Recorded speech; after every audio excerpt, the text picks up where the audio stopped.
Hello, everybody. I'm Raina from Garden District Bookshop, and this is Virtual Happy Hour. Tonight, I am welcoming a very special guest, Brigid Kemmerer. I first met her like 4 years ago at a book convention, and she's actually played a pretty special place in my indie bookseller journey, which I'll looking forward to talking to you guys about. She is the author, most recently, of A Vow So Bold and Deadly, which is the last book in the Cursebreakers series. So for all you people who only want to read a book when all the books in the series are out, now's the time. We can get you in this series. All 3 books are out. She is also the author of multiple other young adult books that we'll talk about later this evening too. But for now, I'm going to click this button and invite Brigid to Virtual Happy Hour. Hi, hello everyone. This is so much fun. I'm so excited to be here. Thank you so much for joining me for Virtual Happy Hour.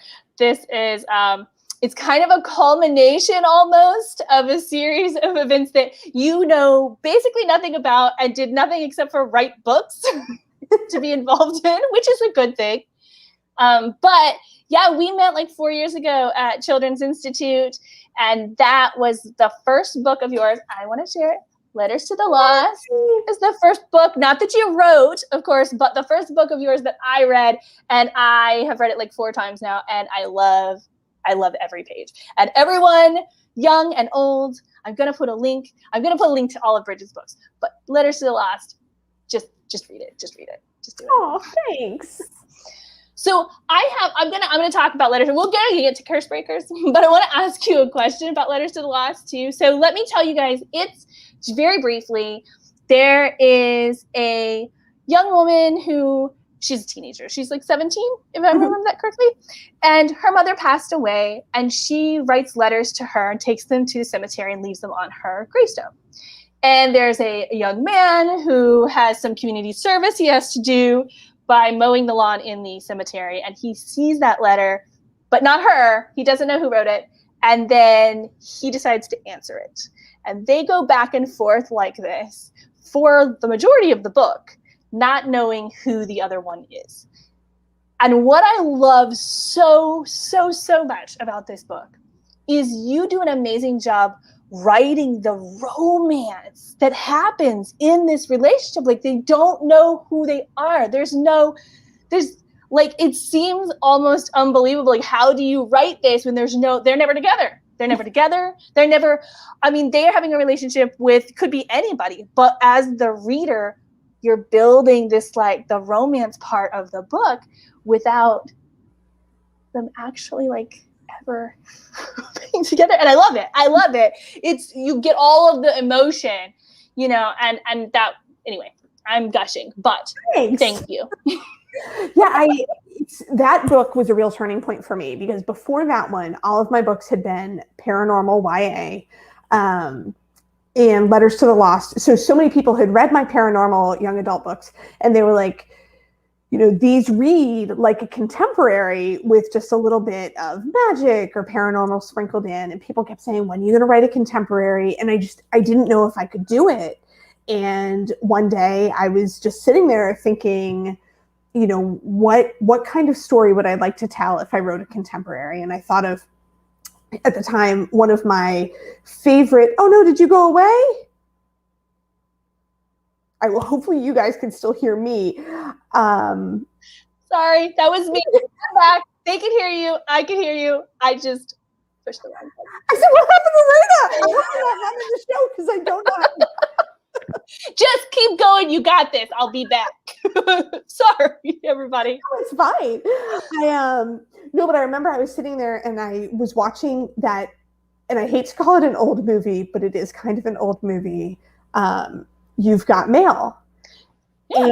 And I love the trope of people meeting through letters, through, you know, any kind of anonymous meeting. Like, I was always a very nerdy teenager. And in my early 20s, I did a lot of the early online dating, like Yahoo Personals. I'm so showing my age right now, but I loved the idea of, like, somebody being able to meet you through writing versus, meeting you like in person, because I struggle with body image and all those kinds of things, and anytime I write a book, I'm like, let me take a happy idea, let me take people meeting through letters, and I like to tie it to a brick and throw it off a cliff and let it die a fiery death at the bottom. So of course, Letters to the Lost deals a lot with grief and trauma, and really some heavy conflict with parents and things like that. And that book just poured out of me, and I love those characters. So it means so much to me that when readers connect with it.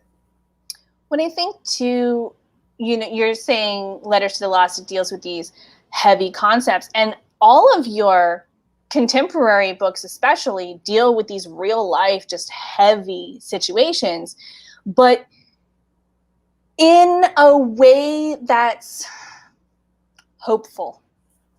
That, I think, is what carries you and keeps you turning the page. And I know that I don't know how it's going to be okay. And it's not going to be, ice cream and roses okay. But it's going to be okay. And that's kind of like life is. And I think that's what makes your books readable for adults and for teenagers, because teenagers don't want to be talked down to, and they're dealing with these real life situations, and you're taking that seriously for them. But then as an adult, this is a real thing. It can't be thrown away like, oh, that's, there's some books that are hard to read as an adult. You're like, okay, well, that's not a real problem. I mean, I got over that when I was 14. Let's move on. You can't deal with that. But as an adult, these are real life situations too. So I love that you use the word hopeful, because that is the one thing that I want readers to come away from all of my books with. And I feel like YA literature should give that kind of feeling to the reader, no matter what age they are. There is something amazing about young adult novels where you can make something really traumatic accessible and experience somebody surviving it or accomplishing something, or just making it through a really tough situation. And that's, I think, what I love about YA so much. So I once had a teacher at an event say to me, like, how do you get into the head of a teenager? And it's such a funny question to me, because teenagers are human beings. Like, it's no different. We all experience the same emotions. It's just teenagers are experiencing them a lot of times for the first time.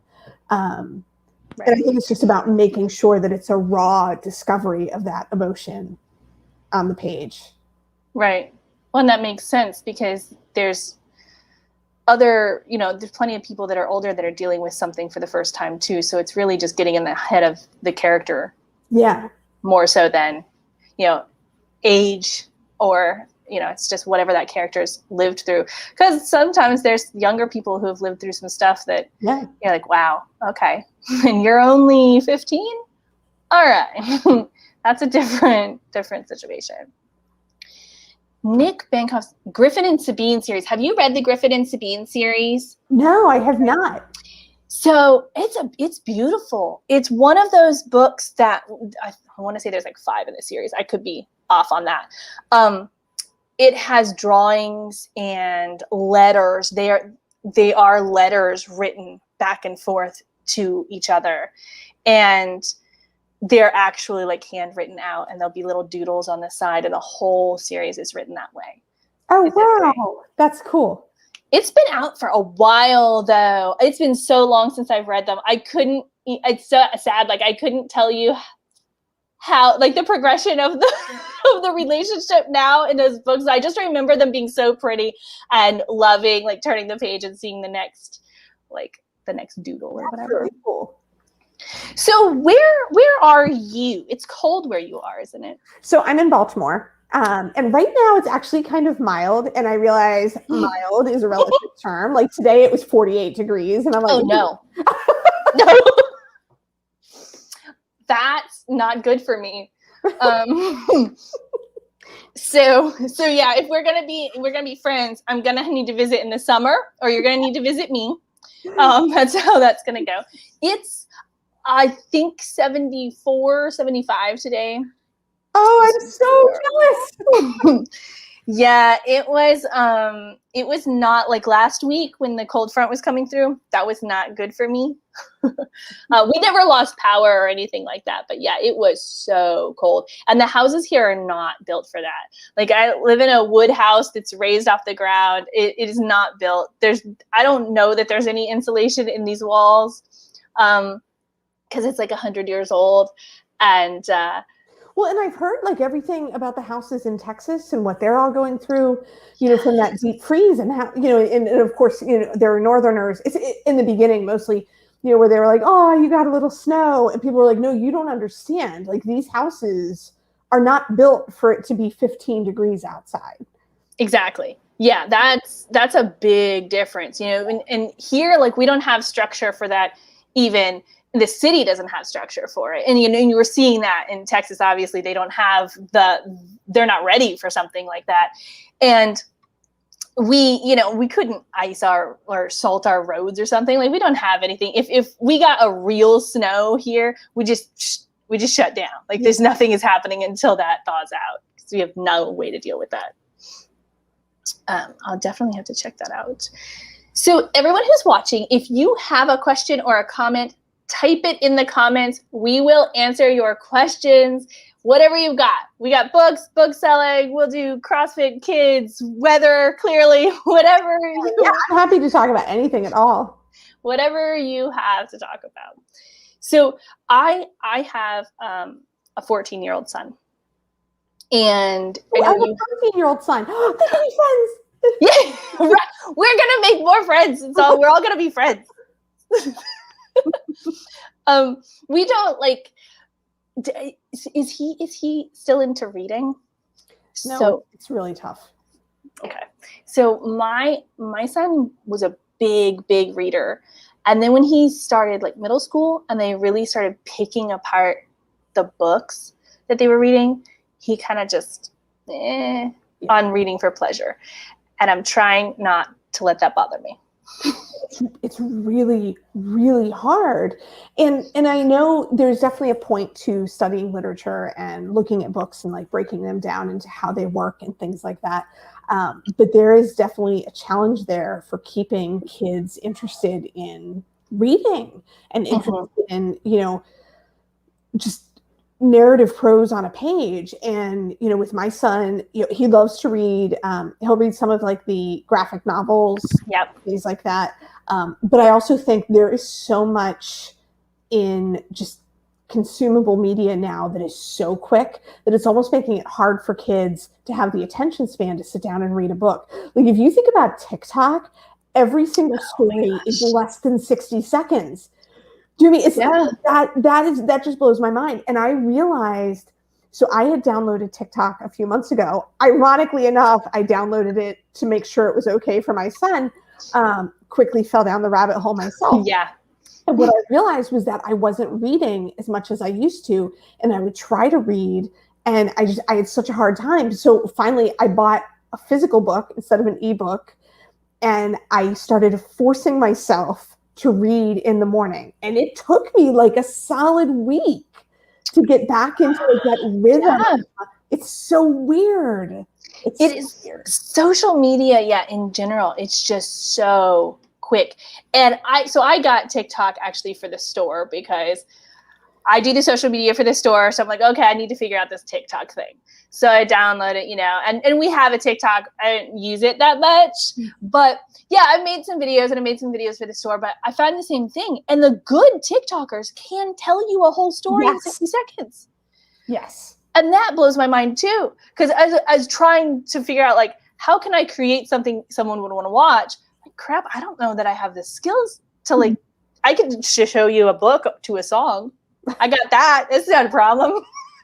But how to make it really interesting for, like, tell that compelling story. And it's a whole almost like type of filmmaking. Yes, it really is. It's fascinating. It's fascinating. Micah, I am so glad you came back. I saw that you made a comment an hour earlier, and we were like, oh, I hope she comes back with her questions and stuff. So this is an excellent segue to the Cursebreaker series. what gave you the idea to start the Cursebreaker series? Yes, since we're starting it. So I have a long story to the Cursebreaker series. So Curse of Dark and Lonely, I first started writing in 2012. And I had a literary agent that I had signed with that sold my first book, and I was trying to switch to a new agent. And when I had, sent a query letter to a new agent, she was like, I really like your books. And she had already read my other books. She was like, I really like your books and I'd like to work with you, but I do need something kind of new. Do you have any ideas for something new? And one of the ideas I pitched her was, I said, what if I took Beauty and the Beast and I crossed it with Groundhog Day, which again is an old movie. Yeah. Good though. If you haven't seen it, go watch it. It doesn't matter. It stands the test of time. Who's trapped, reliving the same day over and over, and he has to figure out what he needs to fix so that he can escape this constant time loop. So in Curse, I was like, well, I'm going to take this prince, and I'm going to say that he slowly turns into a monster over a course of time. And I went back and forth. I was like, well, a day is too short, a year is too long. So I made it a season, autumn.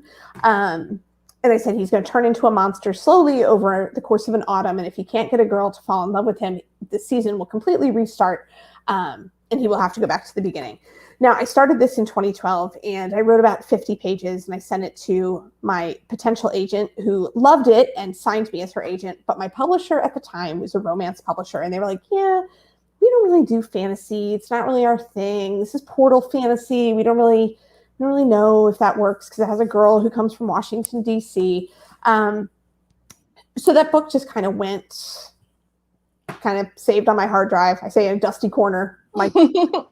And it wasn't until years later, so we were at the end of 2015, and my 6th book was coming out. And I was in this dead zone. I had already sold books 7 and 8, but sometimes there's like this dead zone in publishing where the book is done, but you're waiting for your publisher to like do their stuff. And I was so busy at work. I was still working full time. And I remember coming home from work and crying to my husband. And I was like, I'm so frustrated and I'm so tired. And I'm basically working 2 full-time jobs. I'm trying to chase the stream of being a full-time author. And one day I'm going to wake up and my kids are going to be 18 and I will have, missed their whole childhood because I'm chasing the stream. And, and my husband, as always, is just very like, okay, can we just, let's take a moment and discuss before we just flush our dreams down the toilet. He said, when is the last time that you wrote something that was just fun? Like just wrote something that just felt fun, not for your editor, not because you were worried about selling it. And I remembered this Beauty and the Beast book that I had started. Now, this was several years later. So I was like, oh, this is crap. This is horrible writing. I need to rewrite this. So I did, and I sent it back to my agent. She loved it. And we tried to sell it, and it ended up selling almost immediately, which in publishing never happens. And it was amazing. And then it came out in 2019. It hit the New York Times bestseller list. It was my 9th published novel. And it hit the list, which was incredible. And this book just changed my life. And that is a really long answer to a short question. But I like to tell that story because it is the biggest reminder to me with every book that I write that it has to truly be fun for me first, for it to be fun for the reader. Absolutely. So I'm going to show you the way that I read A Curse So Dark and Lonely. Erica from Bloomsbury contacted me and said, hey, Raina, do you want to read, Brigid wrote a new book. Do you want to read it? I'm like, oh, yeah, I want to read it. Like, do I get to read it before it comes out? That sounds amazing. Thank you so much for thinking of me. So I wait, like a week later, I get this like huge, thick envelope, like this big manila envelope. I'm like, what the crap is this? And I pull it out, and this is what I got. So this is a bound manuscript, and sometimes when you get asked to read a book ahead of time, this is what shows up in the mail. It's just typed out pages. and I was like, oh my gosh. So your book is this is the first manuscript I was asked to read, to blurb, and I still have it, and I love it. And now I have the book in like 4 different versions, right? Because I have the ARC and the hardcover and the paperback. But I keep this one and I keep them all together. And that is one of the things you've done as part of my like indie book selling career. You just happen to be the first manuscript that I ever got to read. by doing nothing that you did, but it keeps coming up over and over. And yeah, so I get to show that to everybody. So Micah also asked, what got you to keep writing them? So that's the idea in the beginning. A legally binding contract that, no, I'm kidding. No, I really loved the characters. And, when I started writing it, I often tell people when you want to do any kind of fairy tale retelling or anything borrowing from a fairy tale, to really lean into something that always kept you curious about the fairy tale. And for me, with Beauty and the Beast, it was always like, you've got, like, every rendition of the story is you've got this cursed prince in a castle, either like by himself or with the enchanted furniture or whatever. And there's never any talk about like what is happening in the country. Like, there's no royal family. There's no, like, nobody is aware who's governing. Like, there's a lot that goes on in a castle. You can't just be like, all right, they're gone, they're fine. So for me, when I started writing Curse, I was like, I need to get out of the castle. And that's when kind of my kingdom of Emberfall took shape. And then as, Curse kind of developed, then the neighboring kingdom of Silshallow took shape. And the following books kind of went from there. A lot of people ask me if Heart and Vow are fairy tale retellings, and they're not really. They just kind of continue the journey that starts in Curse. Right. So when you first set out to write them, did you intend for it to be this long? Be a 3-part series? I know you had talked about what gave you the spark of the idea to sit down and write it, but like, as you're writing, did you at some point go, okay, this is going to need to be more than one book? Or did that come after, when they're like, hey, could you write more than one book? So I did, as I was writing, I definitely envisioned continuing it as a series. I wasn't sure if I wanted to contain it to a trilogy or if I wanted to make it more books. And as I was writing the second book, I was like, you know what, I really feel like I can tell this story in 3. Yeah. Yeah. And you do an amazing job. Like it does really, it buttons up what you started in the first one. Is those questions are answered in that last one. And I feel like you could, what might be interesting is like novellas almost, or something like that, where it's like, there's characters, I was like, okay, I want to know a little bit more about them. I want to know a little bit more about them. I want to know a little bit more about them. Well, I really want to know more. I'm so horrible with names. Oh, is it? I didn't put you on the spot. What, spell it. It starts with a T. What is it? And so, yes. Okay. I want to know more, both about, like, I could know more about where he came from, even. Like, you could do a prequel novella on him. I would really like to know. And it's not like you gave us enough for us to get the story, but I'm like, I really liked him. So I'm like, hey, where did he come from? Really, where did he come from?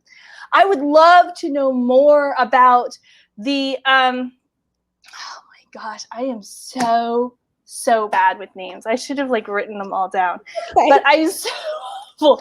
I'd like to know more about the creatures that thought that they couldn't be friends with the Gravers. Yes. Yes. I want to know more about their culture, what they not even necessarily the individual characters that we meet, but what is up with that? There's these flying creatures that have a whole hierarchy of people, and they have a whole kingdom going on too. I want to know more about that. And I even feel like that could be told in just put us there. Mm-hmm. Pick someone, put us there, and then let us see a little story about that character, and we would learn about that land just that way. So I feel like there's a lot of them, and now there's. Are we spoilering? Are we spoilering? What are we doing? There are new characters. There's new character that's introduced near the end that we could go into the future a little bit, and you could do a little story about them. How about that? It's not spoilering. we'll have to see what happens. And I also will say that I totally know that the Cursebreakers, the series is based on Beauty and the Beast now. But when I read it, I didn't know what it was about. I didn't know anything. So I read the whole thing, loved it. And it wasn't until the arc came out where it's like a Beauty and the Beast retelling. And I was like, really? Okay. I'm so glad to hear you say that, because I really didn't pitch it as a Beauty and the Beast retelling. And usually when I'll talk about it, I'll say it's Beauty and the Beast inspired, or, you know, something like that. But I know it's such an easy hook, you know, because it's such a popular fairy tale. But yeah. I did not read that into it at all. I saw it as completely like a separate thing. And then they told me it was, and I was like, okay, I believe you. Like, I see what you're saying now that you've told me. There was a reviewer who once called it a cross between Beauty and the Beast and Game of Thrones, and I loved that so much that I used that for a while. Yeah, I can see that. I can see that too, because you develop the different kingdoms, and then the different types of people coming from those kingdoms, and yeah, so that has a Game of Thrones aspect to it in that way for sure. So Mike is also asking, what audience did you write them for? I mean, really, anybody who enjoys reading, you know, I would say probably, you know, if people were worried about younger readers, I would say probably 6th or 7th grade and up. There's no real heavy content in them. They might be on the longer side for a 6th grader, but somebody who's a little bit more of a mature reader, but certainly 13 and up, absolutely. You know, they are YA novels, so they do feature protagonists who kind of range in age from 17 through, Gray is the oldest, he's 20. Did you always want to write for young adults? You know, I've always loved young adult literature, like my entire life. My first few books that I wrote when I was trying to find an agent were adult romance. And then I said, you know what, I'm just going to give YA a try. And I just love the voice. I love writing, you know, for that age range. You know, there's something just really fresh and immediate about it, whether it's fantasy or contemporary. Do you find, well, see, I don't know if you know, interacting with adults about your book and interacting with teenagers about your book, how's that experience different? So, you know, it's funny. It is different. I mean, for one thing, the stories that I will tell adults, as far as like writing and writing research and stuff like that, I definitely tell different stories. Yeah. Okay, so you have a writing research story that's for adult only. Okay. It is virtual happy hour, so I'm like, it's not okay. So I will tell you this story. So it's not a super risque story, but this is not something that I get up in front of 8th graders and share. So if anybody watching this is an 8th grader, just be aware that I am not. This is not a story that I generally tell children. My son's in 8th grade. I don't know. There's probably a lot of stories he's heard that I don't know. It's not a risque story in any way, shape, or form. So when I was writing More Than We Can Tell, which is a companion novel to Letters to the Lost, oh, you're amazing. Thank you. So when I was writing More Than We Can Tell, the main character is a boy named Rev. And Rev he's very experienced in Brazilian Jiu-Jitsu. And when I wrote that about him, I was like, sure, this sounds cool. Why not? And then I had to write a book from his point of view. And I was like, I know nothing about Brazilian Jiu-Jitsu, like nothing. I knew nothing about it. I thought it was like Taekwondo, right? Like people would just go line up and, you know, do some kicks and stuff like that. But I do take research really, really seriously. I realize I'm speaking very glibly here, but I do take research very seriously with my books. So I told my husband, I was like, like his sister-in-law knew somebody who did Brazilian Jiu-Jitsu. So I messaged her on Facebook and she said, yeah, why don't you just come take some classes? So I just signed up for 6 weeks and I was like, you know, why not? It's be fun, get some exercise. Learn a little something. It'd be great. Yeah, exactly. And I went, and do you know anything about Brazilian Jiu-Jitsu? Okay. It's from Brazil? And there's 2 J's. And people... Right? Okay. So also no. No, yeah, no, totally. So I get there and and they, they give me a little jacket and a belt. So it looks very martial arts. and the guy runs us through this warm up. Like we jog around the mat and we do all these things. And then the instructor, coach, the sensei, he pairs me with this very young, very attractive, like 26 or 27-year-old man. And he's like, we're going to do some holds, and this man will, show you some. And I'm like, okay. And the guy says, and I, for the record, I am 43 at the time. I was like 39 or 40 years old. And the guy turns to me and he says, do you want to be on top first or me? And I said, on top of what? And he said, you know what? It's your first time. You get on top. And then he lays down on the ground on his back, knees up, spread eagle. Any woman knows like the OBGYN position. And I was like, what? He said, no, just get on top of me and match your hips to my hips. And I was like, can I get your name and a glass of wine? What are we doing? Yeah, I would be like, I don't understand. What did I get myself into? Yes. And so, and he was like, no, it's fine. And I'm like, okay. And is it though?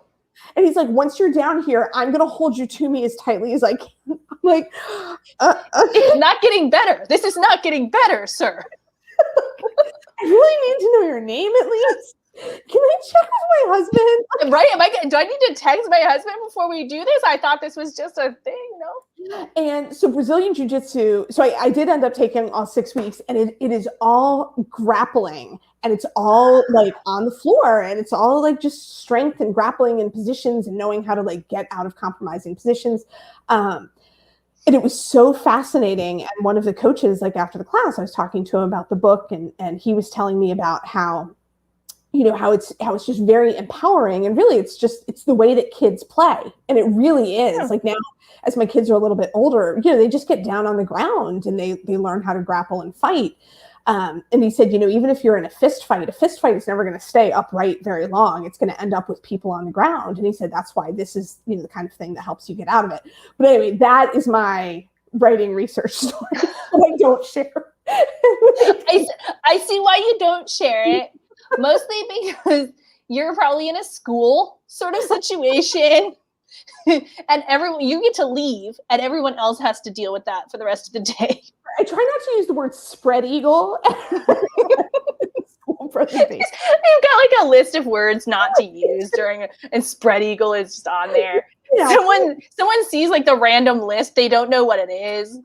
I'm sure that would be very entertaining. There's a writing exercise. Just write like 10 words and then give it out to the kids and have them try and brainstorm what this is. Like, write me a little story about what this is. But it is fascinating. And I had no idea. No, I did not know what Brazilian Jiu-Jitsu was. Yeah, I had no idea either. No clue going into it. But I'm really glad that I did it, because then it worked with the story. And then with Rev, so Rev's a severely abused boy who was then put, into foster care when he was 7. So it's like a whole part of his backstory. And I had talked to a psychologist about like, what is the after effect of that kind of trauma? How would that kind of materialize in a teenager? And the psychologist, which this was amazing, did Brazilian Jiu-Jitsu. And like he and I have kind of become friends. Now we're friends on Facebook and stuff like that. And it worked for the story so well, because he said one of the amazing things about it, especially for young men who have experienced trauma, is that it is a safe way to engage in that human need for touch. Because because it's masculine, and you can still be aggressive, and you're learning how to kind of control yourself physically, but you're still getting that human need for physical contact, and it was really powerful.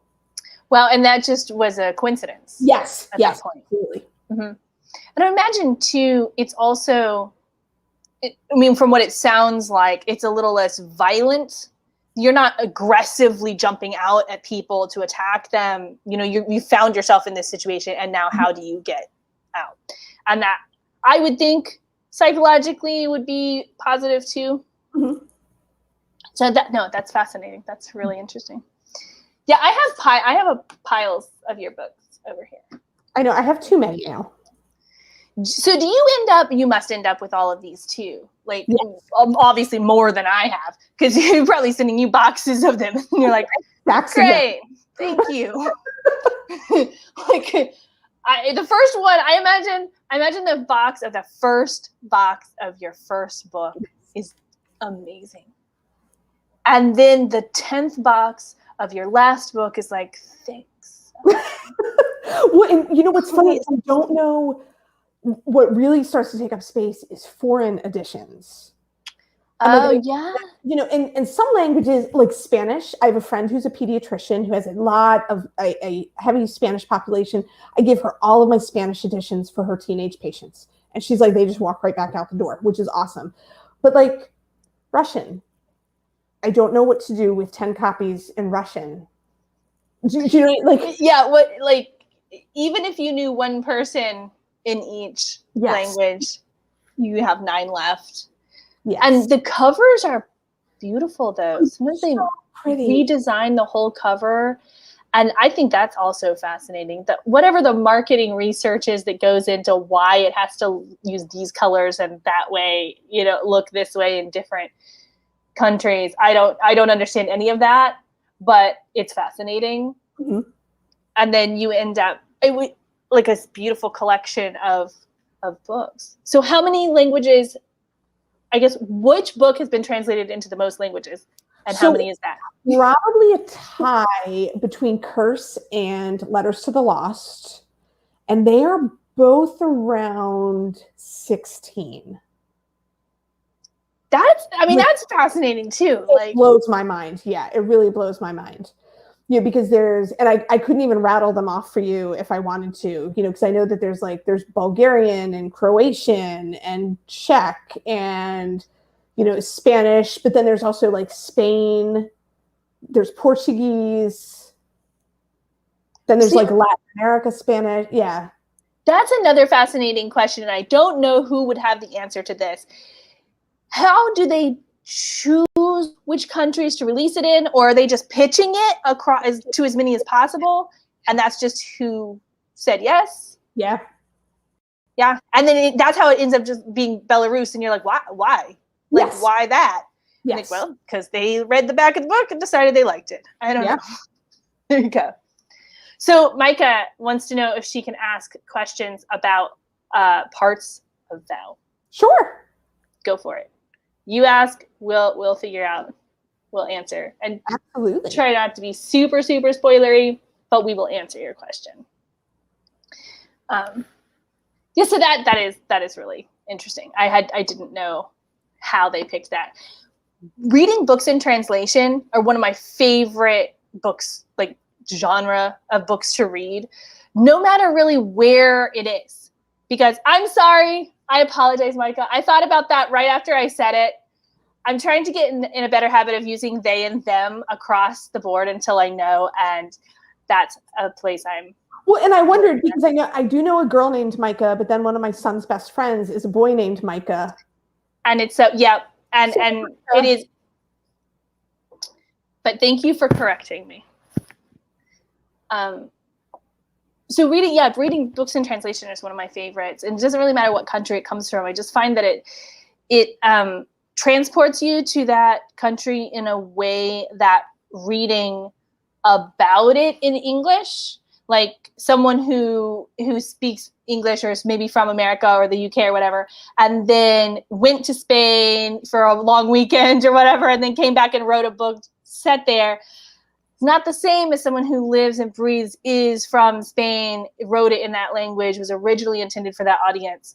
And then now I'm reading it translated. It is one of my favorites. And it's really fascinating. Someone in Spain is having that experience with your books and that. That's amazing. That blows right? Yeah. And when I get emails from readers all over the world, that just blows my mind. When you do an amazing job, like answering, you respond on. I really try to respond on social media. It's gotten a little bit more challenging lately, but I really do make an effort to respond to people on both Twitter and Instagram. Yeah, you do. I mean, I see it. You respond to me for a different reason, but I see you responding to other people, and from this position and watching, other authors and other just industry people, that not everyone is able to do it or likes to do it.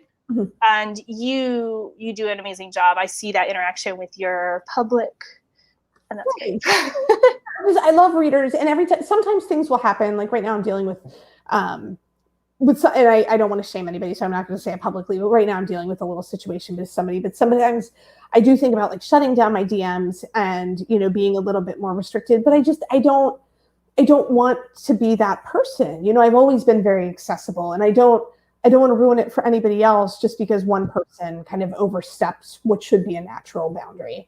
Right. Yeah.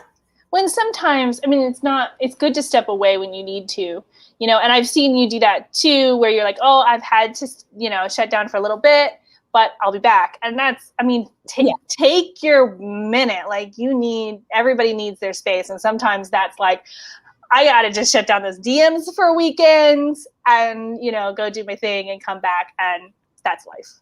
Mm-hmm. So who was your favorite character? I don't have a favorite. I truly love them all. I will say that Ren is by far the easiest character to write for me. I don't know why. I don't know if I just really like his angsty voice. Not that he sounds angsty, but just his angsty, personality. I just really like writing his character. He didn't have as much screen time in the last book. I did not count the pages or anything, but I got that impression as I was reading. Because I really tried to keep them as balanced as I could in Vow. Now, he didn't have as much time. I don't want to be spoilery, but he was on his own for a little bit. Yeah. Yeah. So maybe that was it. He wasn't interacting as much with people. You were in his head. Do you like Gray or Ren better? Well, that's making you choose. Yeah, I like Gray better. So. Yeah, I have different times where I like them each in different ways. Mm-hmm. I feel like I liked Gray better more consistently because sometimes I just did not want to be friends with Ren. Like, I got him. I knew why he was doing what he was doing. Like, the writing's wasn't you. It was like, I get why he's doing it, and I don't like it. So made some suspicious choices. So I'm just going to go over here and hang out with Gray some more. He seems cool. Like, he's got problems, but I just got the audiobook today, Storm. That can't be. Yeah. So that's my mom. Aw. And hi, Mom. Hi, Linda. And she has read more books outside her wheelhouse since I started doing virtual happy hour than ever before. Like, she's pretty much strictly a mystery, Patricia Cornwell type of like reader. And when I started virtual happy hour, she's like, oh, well, who's this?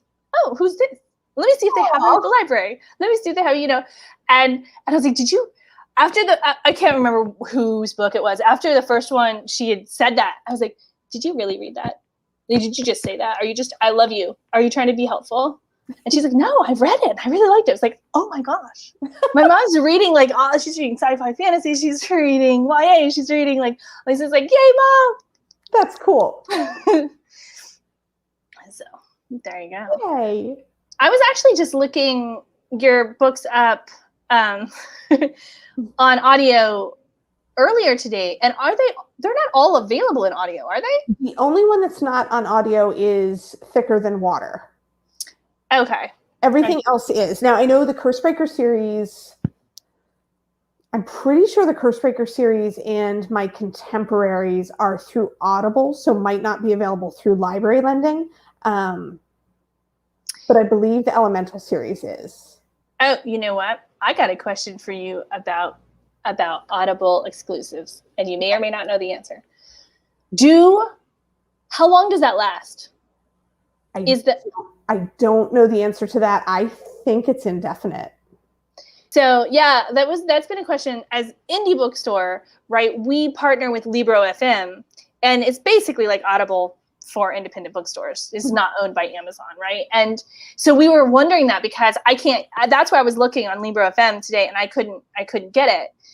And I was looking up Letters to the Lost, but and I couldn't get it. And I was like, I wonder why. That's crazy. This is an amazing book. It's got to be on audio. But that explains that. And I wonder if that. I hope that doesn't stay indefinite. There we go. I agree. And that is sadly totally outside the control of the author. That's all handled through the publisher. Yeah, and I know different publishers have different deals with different things and whatever that is. And I hope that the longer like Libro FM stays around, that will happen less because they haven't been around that long. They've been a company for about 7 years, but they haven't been like they've been growing and growing and growing. You know, it's just maybe in the last like 4 years where they've been sort of maybe big enough for people to go, oh, I know who they are. And the longer they're around, the more people like, oh yeah, I want to get it through there. Like I know who they are. Mm-hmm.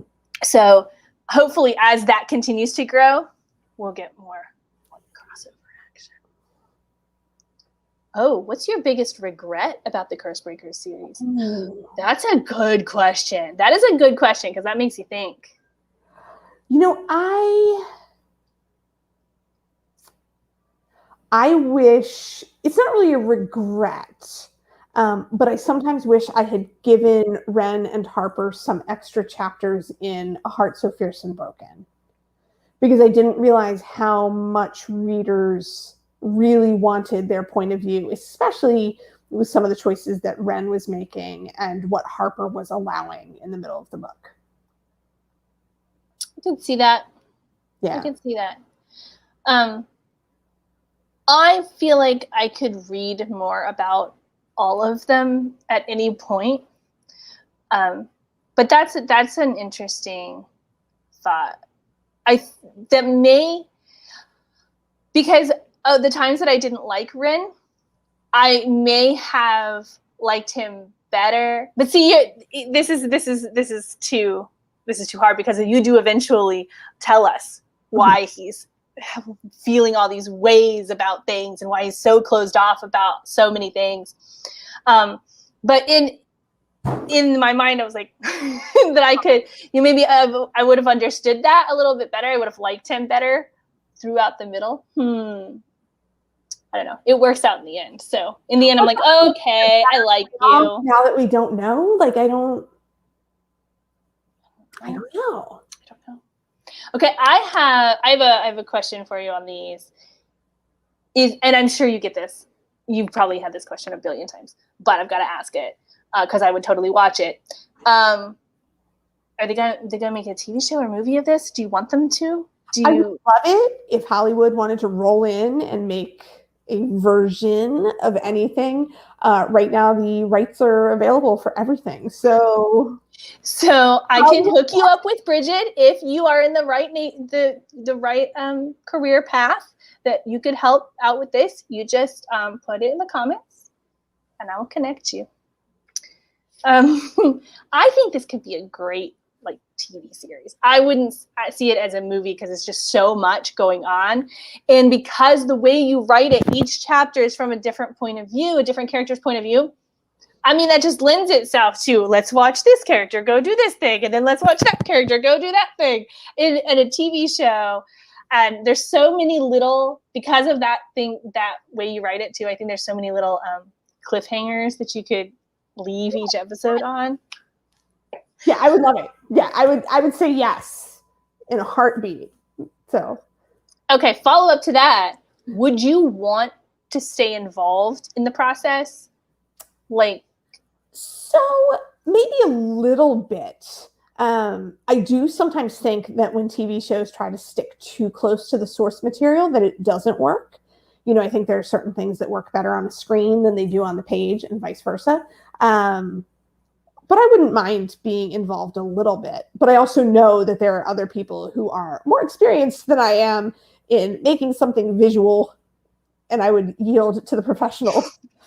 It's almost like having a good relationship with them where they could always just like call you up and consult, like a real consultant, where they use you, like not just for the credit, but actually they call you up and go, this isn't working. Why not? What do you think we could do? Like this is not reading on the screen at all. They're pushing the down arrow when they watch. I don't know if they still do that. Do they do those? I think the test. Yeah, I think so. Yeah. I don't know like how that works in the digital age as much, because I know old school you literally had like a box with a button, and they would put test audiences in a theater, and you would hit the button as you were feeling good or bad about what you were watching. I wonder how that is now. Now they've got all of this. COVID. Right. Well, yes, not COVID related. We're not assuming COVID is not. COVID has been happening so long now that it's almost like I just don't say yes. Assuming COVID, we're not talking about the last year. How are they doing vaccines up there? Are you like, is that rolling out? It's been pretty slow. My mom is 77, and I keep trying to get her an appointment. And it's just very challenging. There's just never enough. And if you get on a website, the appointment's gone before you can even register. And I had a friend who called me today, and because she's a medical professional, and she called me and she was like, there's 3 appointments available. Do you want one for your mom? And like in the time I was giving her my mom's name, the appointments were gone. Yeah. So you just have to keep like refreshing the website or something. So you haven't had that problem yet. Because we have not reached anywhere where I can, like, my age group or... I'm going to be September. Yeah, that's what I'm like. I'm not even holding my breath yet. My mom has actually gotten both of her shots. She lives in Florida, but she had to drive 5 hours to go to get it. Yeah, because of the same thing. Like, the town that she lives in, she's refreshing the page, and there's just nothing. There's nothing. She can't get it. So she just started making, the bubble wider and wider and wider until she got, it's like a 4.5 hour drive away, but she could get it like that Saturday or something. That's amazing. And so she's like, okay, I just clicked it. I just did it. It showed up. So, my mom likes to drive and stuff. So like they just made a day of it and went up and got the shot. And then she had to do it again because she had to go back to the same location like 2 or 3 weeks later and go and do it thing.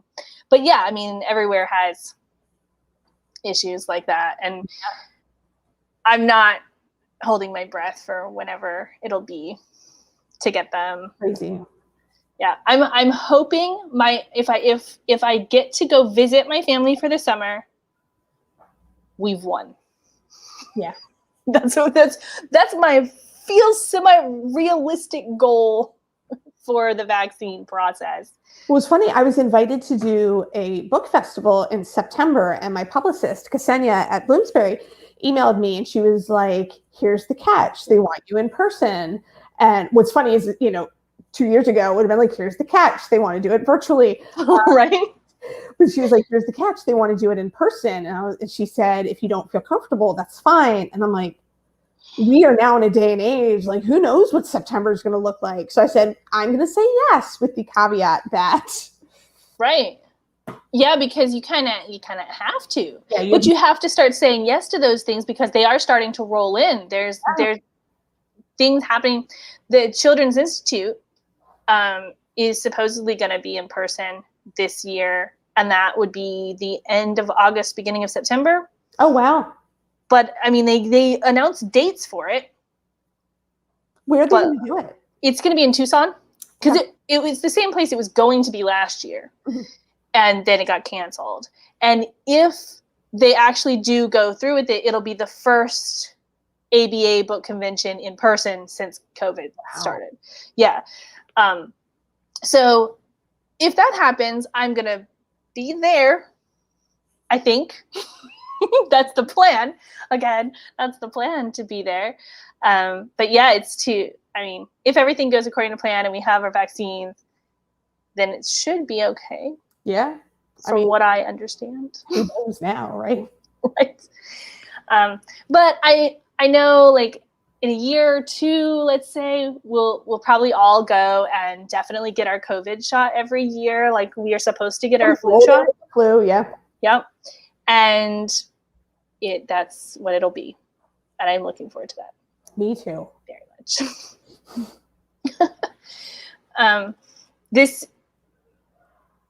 This evening has been good. Awesome. I'm so glad we got to do this. Right? And this is a lot of fun for me. And I really appreciate you joining me for Virtual Happy Hour tonight. And I hope that we get to see each other in person in the future. Not too long. Crossed. Right? Not too long from now.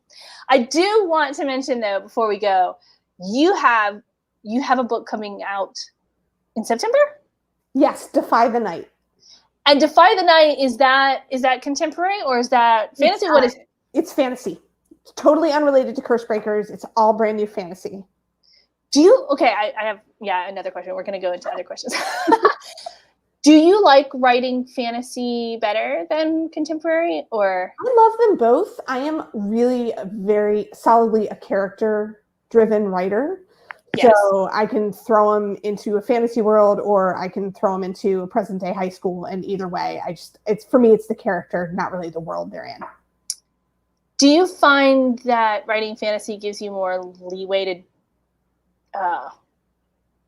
I don't know, you don't have to do as much Brazilian Jiu-Jitsu research? No, because then I end up doing like weird research, like how do you throw knives? Like, right. So the book I'm working on right now, which I'll tell you about when we're not recording it, but the book I'm working on right now has a character who's a blacksmith.